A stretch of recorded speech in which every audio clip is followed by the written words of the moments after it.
Good day. Here are today's top stories from the Pna Headlines. Consumers can look forward to even more affordable rise in the market as the MSRP or maximum suggested retail price for imported rice will be reduced anew on March 31 to 45 pesos per kilo. Agriculture Secretary Francisco Chu Laurel Jr. said this is due to the retail price of imported rice dropping by 19 pesos per kilo compared to its price before the MSRP was implemented on January 20. Imported rice was previously sold for 64 pesos per kilo despite the easing of global rice prices, tariff reductions, and a stronger peso. The implementation of the MSRP reflects the decision of President Ferdinand R. Marcos Jr. to lower rice tariffs from 35% to 15% back in July 2024. Prices of imported rice also dropped after India lifted its year-long ban on the export of non-basmati rice September of last year, leading to a global increase in rice supply.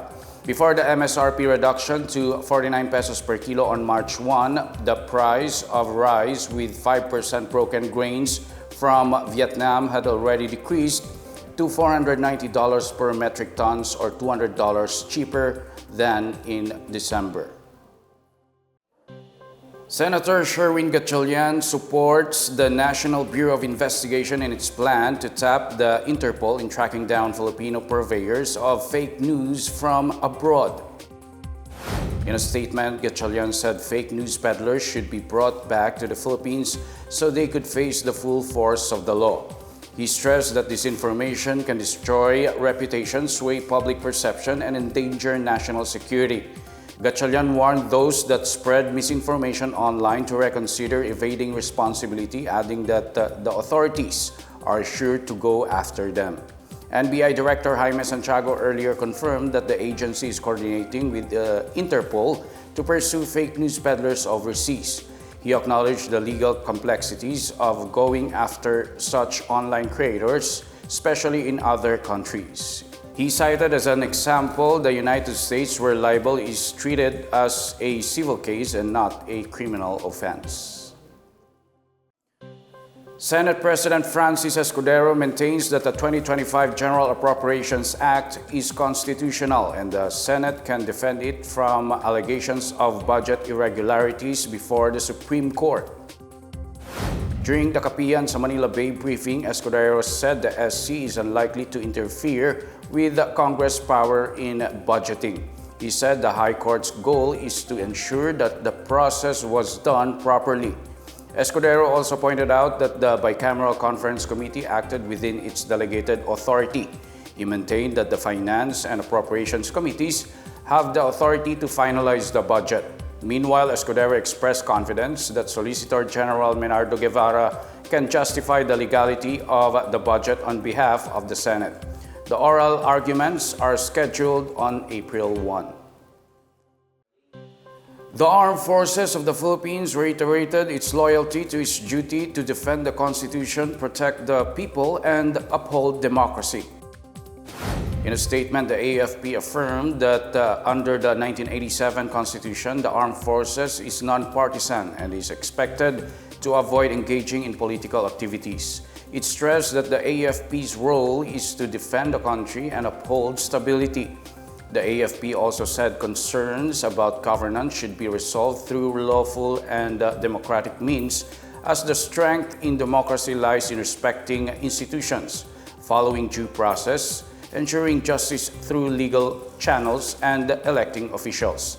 The AFP made the statement amid questions by some groups on its role and responsibilities. Earlier, AFP spokesperson Colonel Francel Margaret Padilla appealed for the armed forces to be insulated from political noise. She said the military remains a professional institution, fully focused on its mandate to protect the country and the people.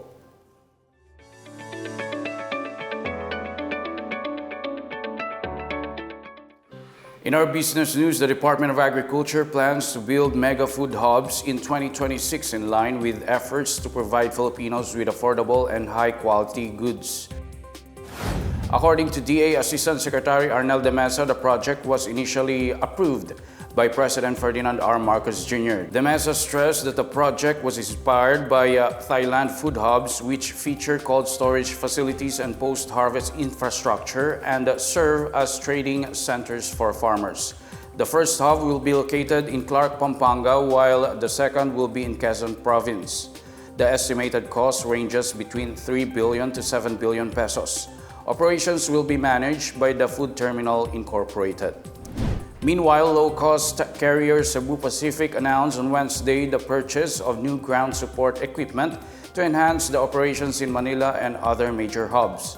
New high-capacity to tractors, mobile passenger steps, boarding ramps, deck loaders, catering trucks, and electric baggage tractors will be deployed at the Ninoy Aquino International Airport or NAIA Terminal 2 and 3 and other domestic hubs. According to CEB Vice President for Customer Service Operations, Lay Apostol, it is crucial to invest in right equipment to maintain operational reliability.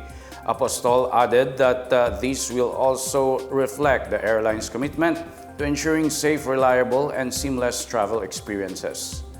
Overseas, U.S. President Donald Trump announced on Wednesday steep tariffs on auto imports, a move that may fuel tensions with trade partners ahead of additional tariffs next week. Trump said the government will impose a 25% tariff on all cars that are not made in the United States, while those made in the U.S. remain tariff-free. This policy, set to impact foreign manufactured cars and light trucks, will take effect on April 2. Trump previously implemented tariffs on imports from Canada, Mexico, and China, along with a 25% tax on steel and aluminum. And that's the latest and the biggest stories on the Pna Headlines. For more news updates, visit our website pna.gov.ph or our Facebook and X account, Philippine News Agency. The Pna Headlines is also streamed via the Servicio Facebook page. You may also watch the Pna Headlines through the Philippine News Agency's YouTube account and via the News and Information Bureau website under Pna News. I'm Wilnard Basilonia. This is the Pna Headlines, bringing stories that unite the nation.